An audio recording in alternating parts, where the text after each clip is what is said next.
Hello. Hey, what's up? How are you doing? I'm good. How are you doing? I'm so good. Happy Grammys week. Thank you. You too. Are you It's ready? Do you feel good? I feel good. I think I do. Yeah. I love it because you have such dedicated fans. I got so many tweets and messages about your fans being so excited about this interview. That's lovely. And I think the thing that they love about you is that you always go out of your way to make sure you're so engaged with your fans. So I hmm want to know for you, like, how would you describe a Madeon fan? And what do you love about them? Well, it's a great question. I often talk and gush with friends and colleagues about how proud I am of the community Yeah. that has kind of built around Madeon and especially Good Faith. I think what I would say is that they tend to be kind and caring and smart and observant and passionate and often quite creative. So there's a lot of fans that, do visual art or that do their own music. Sometimes they do remixes of my work or just their own original thing. And so they seem to engage with the work on a really deep level because they relate often as fellow creators. That's something that I see a lot of. And yeah, and so I feel like I always think that my mission as the artist is to make it as meaningful and as profound as possible of an experience to like be a fan of the project. So I want to make sure there's a lot of layers to it and that it's worth discussing and worth being passionate about because I remember and I still am a huge fan of so many acts, and I know the difference between an act that is rewarding to like invest into and an act that doesn't see it in that way. And so I find that they engage as deeply as I could possibly dream of, and it enables me to do things that are very um, meticulous, I guess. Yeah. That's got to be cool too as you go on your journey, just probably seeing the same people showing back up for you. That's got to be so encouraging hmm as well. Well, I want to say congrats, obviously, on your Grammy nomination, your first one. I feel like with some artists that I talk to, they're like, I've been dreaming about this day forever. But then some people are like, yeah, whatever, it's cool. It's a cool accolade. But I'm curious from your point of view, like, what was this on your list? Like, did you want to get a Grammy nomination? Yes. So that was very much on my list. I'm a big fan of these milestones. I think they are, a great opportunity to look back and kind of celebrate your efforts and everybody's collaboration. So no, I do care. My first Grammy memory that comes to mind was back in 2008. Daft Punk won the Mm. Grammy in that same category, the best dance electronic album. And so I remember being driven to school by my parents, and they turned on the radio and they talked about it on the news in France. And I remember being so impressed and proud, and I thought it was so cool because I've been a huge a Daft Punk fan forever. And so I was like, wow, I was almost as excited as a kid for them winning than I am as an adult being nominated. So, but yeah, I think that obviously that memory came back to mind when the nomination came. So yeah. I saw you post the tickets I, to the Daft Punk concert that you went to. I know you're a huge yeah, fan, and obviously them announcing their, retirement, breaking up. How did you take that? Was it kind of expected for you, or were you kind yeah, of but yeah, it was very unexpected, but I decided to make a day out of it, and so oh, I love that. I actually I cried like actual tears for a little bit. It was very Yeah. emotional, but it was happy tears. It was cool. Yeah. I was like, it's hard to overstate how meaningful Daft Punk has been to me, and so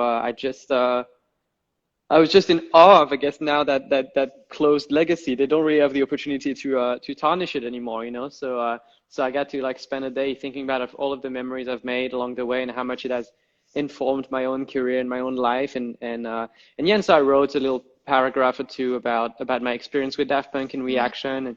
And it's true, I had those tickets by my bedside my whole life, even to this Wow. day. I brought them over when I moved to Los Angeles, and it's the first concert I had ever seen. And so yes, I made a day of it. I decided to like have a little walk outside and contemplate and find somewhere remote and isolated and just play some of my favorite Daft Punk records. And yeah, it was actually a pretty special, memorable day, like another Daft Punk memory in a way. And I had a lot of conversation with my friends. My friend Porter Robinson called me in the morning to make sure I knew in case Aw. in case I was sleeping because he didn't want to. He said that it didn't want me to, you Find know, out. yeah, find out after Yeah. everybody and feel kind of removed from the conversation. So it was like, if it were me, I would have liked you to let me know. So we got to talk about it, and yeah, it was a pretty special day. It's kind of a full circle moment when you think about it, though, that the year that they announced the retirement, that you were nominated in that same category. That's pretty special when you think about it. I don't know if you've kind of made that connection. No, no, let's not make that connection. That's way too much pressure. You know, No. I just, in terms of my own personal like Yeah. life as a fan, it makes sense to me, but not to anybody else. You know, I'm speaking from that. Like I think that right, that's right, right. Yeah, pretty I cool. mean, I don't know. It's it's great to have heroes. You know, Of I course. think it's a really special thing, and it keeps you young, I think, forever. Mhm. When there are certain artists, certain people that are just kind of outside of the realm of your comprehension, and that just seems like kind of magical stars aligning, and there's something kind of almost religious about it. And so I think being a fan is like, and so I was actually really excited when I in a way when I caught myself crying over it because it made me feel like, oh my God, I am as invested in this act as a 26-year-old as I was as a 12-year-old or as a teenager or and I want to keep that alive in me forever. I want to feel that way about my heroes forever. Oh, I love that. Go back to your Grammys question. I want to know, where were you when you found out about your Grammy nomination, and who was the first person you called? Um, I was somewhere, but I watched it on I watched it on TV. I broadcasted it on the TV, and yeah, and I just, like I had a very, very excited, emotional moment, and I just called my management. I think was the first people Mhm. that I called about it, and so because I just wanted to talk about it on a professional level first, I Yeah. guess, and that we had so many dreams. When I met my current management, I told them about my whole vision for Good Faith. For Good Faith, I talked about this crazy live show I wanted to do, and I wanted to do like a pop-up shop, like a museum, and I wanted to do this crazy like scavenger hunt around the world, and like do all this. So there was all these elements, and I said, and I wanted to be nominated for a Grammy, and I was like, I was just doing this laundry list of all my dreams for this project I was so passionate about, and that was the last item on that list. We ended up doing pretty much all of those things became a reality. All those creative ideas became a reality, and that one was on the list, but it was very much outside of my control, and their control. So I think it was just emotional for us to look back and think like, wow, we've worked really hard to make that vision a reality over the past, like couple of years. And so yeah. So and then I called my parents Oh, and my family, and we went a little group FaceTime chat, cute. and it was a good time. Yeah. Well, not only that, but I feel like Good Faith is your sophomore album, but it's such an important album because you even said that this is the truest expression of what you've been through and what you've said. Like this is, your most vulnerable. This is me album, artist album. So to be nominated, I just think that must feel even more special to you. Yeah, I think this is Good Faith is the truest expression of my artistic ambitions. Yeah, definitely. It's very uncompromised. It's very true to its intention, and I wrote pretty much all of it, and I sing in almost every song, and I produced and mixed and mastered all of it, and so it's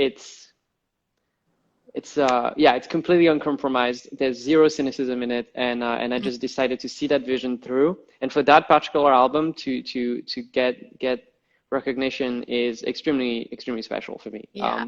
I feel very yeah, like I don't know, maybe some degree of vindication for my persistence, in seeing this particular album through. And there was some like really high highs and really low lows in the years of Hmm. making it, and so this was such a perfect bow to put on it, I love that you talk about how you moved to LA to make this record, and you Yeah.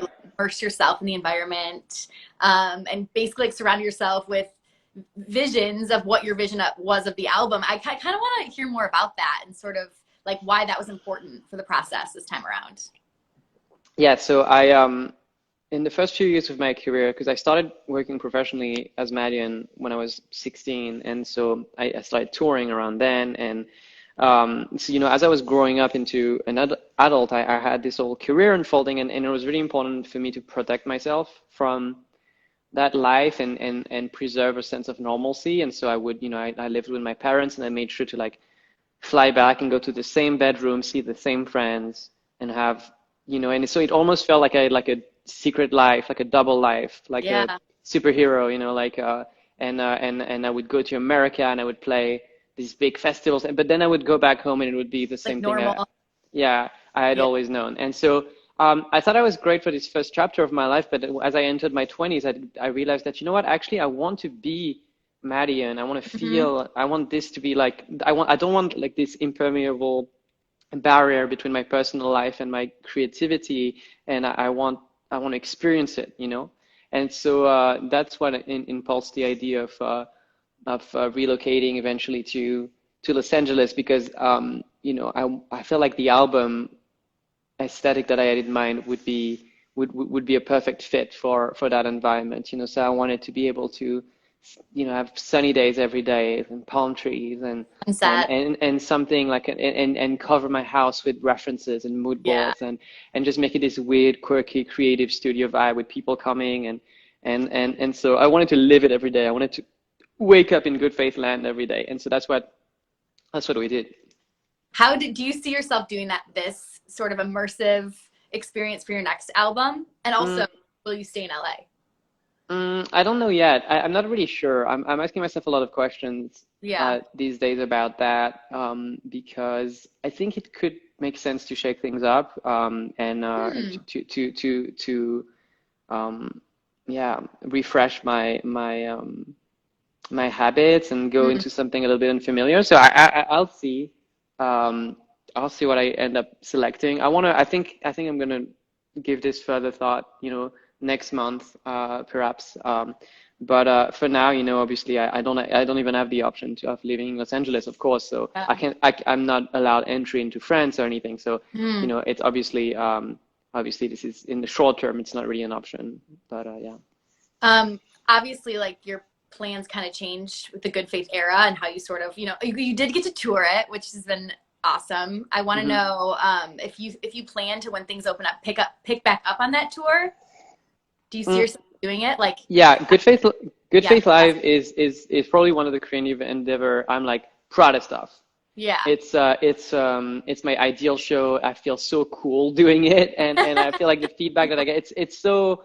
I feel like I really found something that was my dream thing to perform, and Yeah. so I want to do it some more. And I feel like that show also has like room to grow. I've put out some new music since the last time I get to perform, so I feel like there's room to update it and keep it evolving and introduce new material and new moments. And so I don't feel like the story of that show is told quite yet, Yeah. because it was very much thought of for large festivals and large gathering and celebration. And so if like health and luck permits and we end up being able to do large scale shows at some point, we I think it's the perfect show to because I always said that the main theme of Good Faith is about reclaimed joy, like earning the joy, and for it to have this particular taste when it was grasped from the claws of depression or obstacles and so I feel like thematically it seems like an ideal show to do on a large scale in a world that would reintroduce us to large events. So Ooh. yeah, I would So love to do it again. we can maybe see Good Faith live at Coachella, perhaps. I mean, I was booked at Coachella I 2020. know, I know. So I mean, I am not really in the loop of what's going on with with I with, with don't- that particular show, so I can't make an announcement. I think it's very much up to them. But I would love to. I would love to do. I think I always thought about Coachella as the perfect venue for Good Faith Live. And obviously, the last time I got to perform Coachella was the main stage with Porter in 2017, and that was one of my most treasured memory and one of the most important show of my life. And so I feel like I want to continue that story with them. But we'll see. I hope things happen. I see it. I think your fans are really hoping that it gets to see festivals, so hmm holding out for it. I love with obviously Adventure, your first album was, your teenage years. This album was your early adult years. Do you see yourself sticking with this kind of theme and with this next album? Maybe you don't know yet, but yeah, what would the next?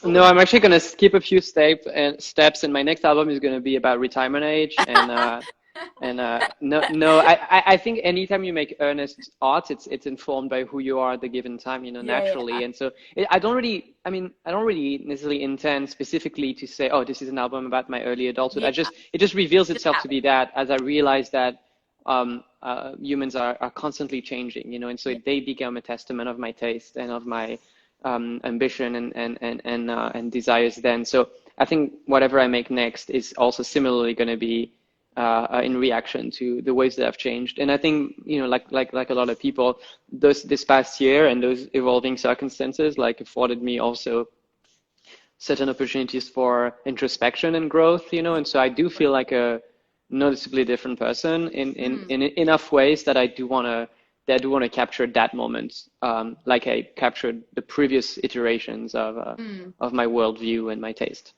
How do you feel like you've most grown this year? I think I kind of reassessed what um, mattered to me and what who I wanted to become Mm. eventually. And so I guess sometimes the way that I explain it is that I used to be so preoccupied with just maximizing my career and my artistic output, almost to the detriment of happiness or any other Mm. quality. And I'm realizing now that I think at the end of the day, what I want to be is a very cool old man. I want to be in my 70s and I want to be somebody who's kind and a family man and who has like Mm. obviously hopefully a cool legacy to look back on, maybe artistically, ideally, and then who has some skills that are for the world and some skills that are just for yourself, And so I realized that that actually mattered to me more. Like Mm. I wanna, and so there were so many things about myself that I was ready to look beyond or forgive because they didn't really affect my ability to output good creative work.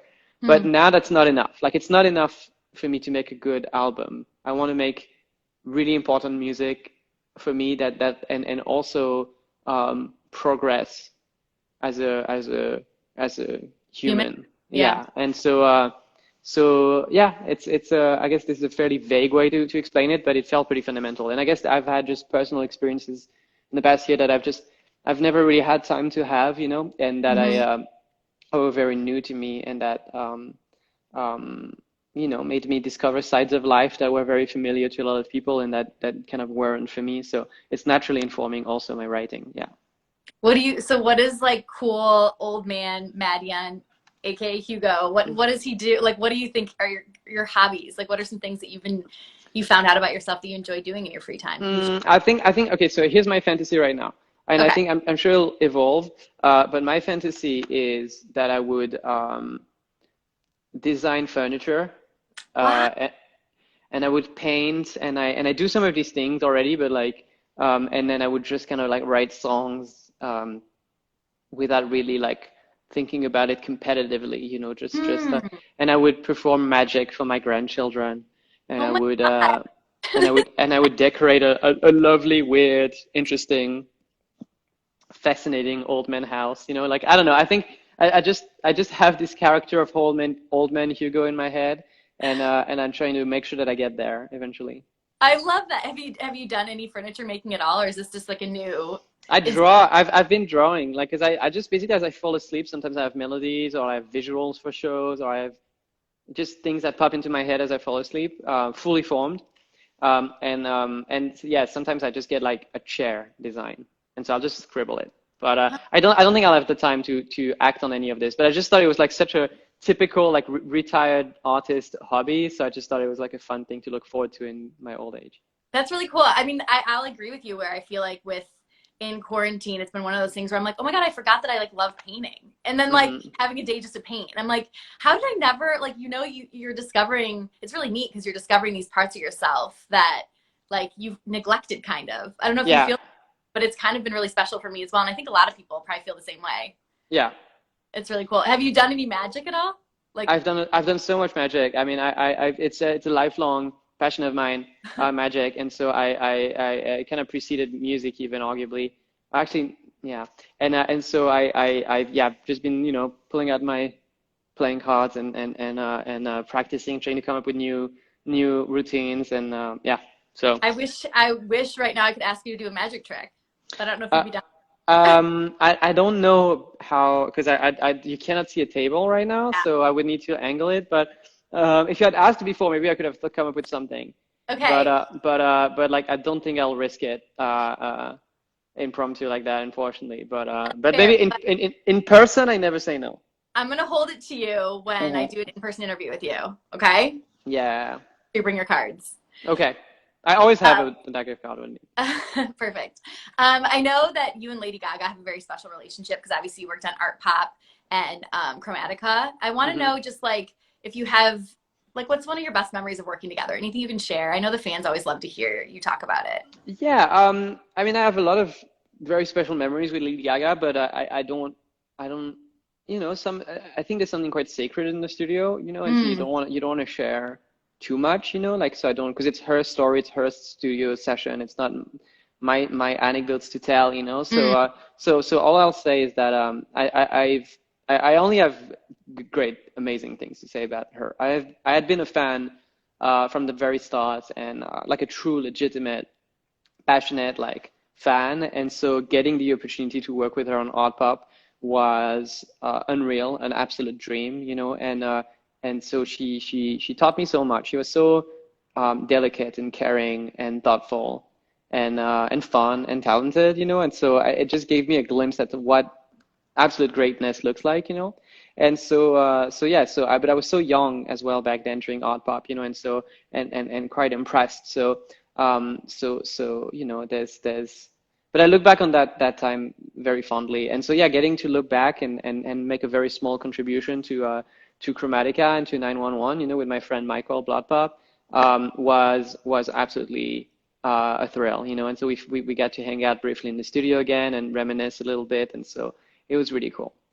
Yeah, and obviously she had gone through so much since I had gone through so much as well, Mm. but um, but that's one of the real treasures of my career for sure. Do you see in the future potentially like having her on your album or working together again in that capacity? I don't think she does a lot of features, Like I think that would be No, tricky. no. I don't know if that because I think for me, like I think it more as I'm just like just an artisan contributing whatever is needed to her vision, So that's how I approach my relationship. I'm not here to mastermind anything, and so I don't know that it would necessarily come to mind to ask her to join me on. But maybe who knows? Maybe I'll write the perfect song and I'll be like, oh my God, I want her to lend a hand. But no, I just but if I ever have the opportunity to contribute more, I would very, very gladly for sure. I get that too. You kind of just, if it ever were to work out, you want it to kind of just organically play Yeah, out as it does. I see yeah. that. For you, I'm just curious, what do you do to kind of get in like the creative headspace? If you're like, you're going to sit down to write music, is there anything specific that you do, like you have to have with you in your studio or meditate or anything like that that you can share with us? Yeah, I only make music when I really want to. And especially lately, if I wake up one day and I decide that, I'd rather paint right now, I just do that instead. And so Mhm. I just wait for the fire to like burn in me of music. And often it's in reaction to another piece. Like I'll put on an old record and something will just like, and then I'll just go into a frenzy for a week of like not leaving the studio, like being completely obsessive. And then sometimes I'll spend a literal month not that interested, not in any kind of urgency to make music, but in the back of my head, it's still processing, So I'm not trying, I don't think I'm not very like hustling, go do it every day. Like that's not, I just live my life because in the end it finds its way into the art. And so, yeah, I just wait for the kind of grace to catch me and yeah. And are you working on your next album right now? Have you started? Um, I'm writing music, always, obviously, in some way. So, but I'm not really in a place to talk about it formally, so no announcement today. That's fair. I respect that, but I have to ask. Of course. Okay, I'm gonna ask you a couple of fun questions, but first we're gonna take some questions from your fans that are watching right now. Yay! Okay, awesome. So for I've been fans, you guys wanna send some questions to the little question button, and then have him answer them in a little bit. But first, these are my fun questions for you. okay. What's the first song you heard as a kid that made you want to make music? Mm, it was Daft Punk's Discovery as a whole because I watched it Mhm. with the movie Interstellar 5555, so I saw it all at once in one go. That was definitely the trigger point. Yeah. First concert you ever attended? Daft Punk, Alive No way. 2007. Yeah, yeah. I love that. That's really hmm cool. What a great first concert. How old were you? 12, 13. Wow. If you had to go back and give your younger self advice, knowing what you know now about life, the industry, it could be anything, what advice would you give yourself? Mm, um, so I don't know that I'd give myself any advice, but one fantasy that I do sometimes when I try to practice like some degree of gratefulness and always and not become blasé about how lucky I've been. And so often what I do is that I'll sit down alone and imagine that I'm sitting with my 10-year-old or 11 or 12-year-old self, and I'll tell myself all of the cool things that are about to happen. So I'll be like, all right, so I know you're like failing at school right now, and everybody's, you have this music dream. Everybody's telling you that it's silly and like that. But here's what's about to happen. Oh Okay, my, you're gonna be nominated for a Grammy. You're gonna this that, and I tell myself all the cool things on the horizon, and I just imagine my sparkling eyes like and so that's what so instead of advices, I think I would just do a little bit of a spoiler. you'd be your own hype man. Yeah. And That's so but then maybe I would get lazy and then it wouldn't happen. So I don't know. I know. That's so cute though. What made you? Because that reminds me of like doing shadow work or stuff like or anything like that. What made you start doing that? Or how did you come up with that?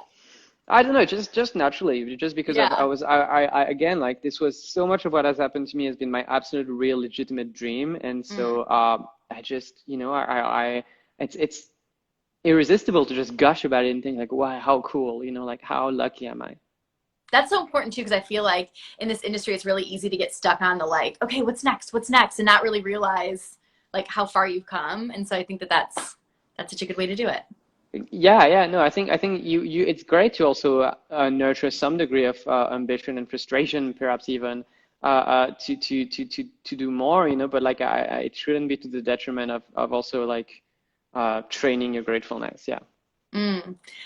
Any embarrassing moments performing on stage moments? Yeah, so many. But there was I think there was one that was quite bad where we I was singing as a guest with uh, Porter Robinson for his festival Secret Sky, and I was coming to perform Shelter, and it was a two-night festival. We did it twice, but the first night we there's like some autotune on the song, so we had autotune on the show, on the feed of my voice, and there was basically some kind of technical issue, and so instead Oh, of no. correcting to the right notes, everything was like off, and so it was like making me sound worse. Oh no.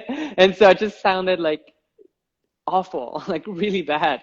But yeah. And so I remember like thinking, and there's nothing I could do because again, like even if I, yeah, I was just kind of a victim of the processing. And I just thought, damn, like I guess that's the revenge, of the revenge of autotune. But then the next day we did it again, it was fixed and it was great. So That's funny. All right, let's find some fan questions. What do we got in here? Okay. Um, let's see. I should have looked at these before. What's the best way? Okay. Kind of a simple. What's your dream collab? I've tried to work with Paul McCartney. I think I would Oh my maybe God. be top of the list. I wanted Paul to just play bass on my song Nirvana. I just wanted him to play bass, and but he was busy. They replied with a nice email saying that he was working on a different project and didn't have time. So, but that would be top of the list. That would be huge though to get him. hmm Thing. This is kind of funny. How many cups of coffee do you drink in one day? right now, just one in the morning, and then I do a green tea Oh, in the afternoon. That's good. That's healthy. Hmm. Switch it up a little bit. Oh, there's so many good questions, you guys. Let's see. Um, okay. What's your favorite piece of furniture in your house right now? Oh, I have this like I guess I got this weird chair the other day that I thought was a really interesting shape, and I have this weird coffee table, and I guess like, and also I'm kind of, I don't know, I have predictable taste, and so I really like Pierre Jeanneret lounge chairs and stuff, I Uh, guess, like everybody maybe, and so I have one of these. So yeah. okay, okay. Um, let's see. What's this one? How do you start writing a song? What was the start for Shelter? Um, Porter and I just decided to collaborate, and we worked on that song in various ways. The most memorable moment of that song was when he came over to my hometown of Nantes and stayed over, and you know, and we worked at my parents' house in my studio next to the bamboo garden, and you know, and we progressed on that song, and we didn't really figure out the lyrics until quite late, and then we had a bit of an epiphany about what the theme should be, and you know, the theme of transmission and fatherhood and parenthood in general, and so yeah. Uh, so I'm sorry, that was a fairly vague answer. The beginning. The Hmm. Yeah, Yeah, at the beginning, it's mysterious, you know, it's just like magical forces and you know, stars aligning. nice. Okay, how about this one? Will Love You Back be released this year? I don't know. I mean, I have the project, you know, like I think it's like I like having it like as it's like that project file is my buddy, you know. It's like so I will see, maybe I don't know. No promise. Maybe, yeah, no promises. It would be cool, maybe, yeah. Okay, I'll do a couple more because I know Hmm. you go. What was your favorite Good Faith song you did? It changes, but I think my favorite is maybe Dream Dream Dream, and then Miracle. Often I think like is my proudest achievements musically. Um, and then I have days where I just love No Fear No More for what it is, and so yeah, I think maybe any of those three. But again, to be honest, I really enjoy Good Faith very much. It's still my jam. Like I still listen to it, and I'm like, yeah, this is cool. I actually listened through the album not that long ago for the first time in months, and I was like, this is cool. Like I'm into this. There's so many little details that I'm proud of, and little melodies I think are cute. So I just like, yeah, I don't have any song that I reject from it, and so my favorite kind of cycles in throughout. Yeah. Nice. Okay, I'm trying to find one more good one. What should I end on? Um, Dang it. It's like the last one, so it's got to be good. Favorite thing to cook in Breath of the Wild? It's like a Legend of Zelda video game question. Someone, I know, literally, someone just asked that. Here, look at what is your Yeah. favorite video game? Favorite video game is The Legend of Zelda Breath of the Wild. I've been replaying it lately for the God knows how many time, and it's masterful. It's one of the best piece of media anybody Mm. has ever made, and it's my favorite thing. Yeah. You've been doing a lot of that in quarantine.